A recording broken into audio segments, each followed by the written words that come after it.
معافی نہایت اچھا انتقام ہے۔ جو عقل مند جاہلوں سے لڑے وہ عزت کی توقع نہ رکھے۔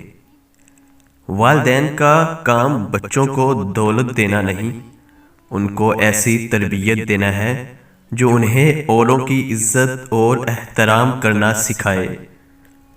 زنجیر کی سب سے کمزور کڑی سب سے زیادہ طاقتور ہوتی ہے، وہ جب چاہے زنجیر کو توڑ سکتی ہے۔ روپیہ جتنا بھی گر جائے مگر اتنا کبھی نہ گر پائے گا جتنا روپیہ کے لیے انسان گر چکا ہے۔ زندگی گزارنے کے لیے عقل نہیں، محبت درکار ہوتی ہے۔ بہت خاموش رہنے سے تعلق مر بھی جاتے ہیں۔ اگر انسان صابر ہو تو اس سے کی گئی ہر زیادتی کا جواب عرش سے آتا ہے۔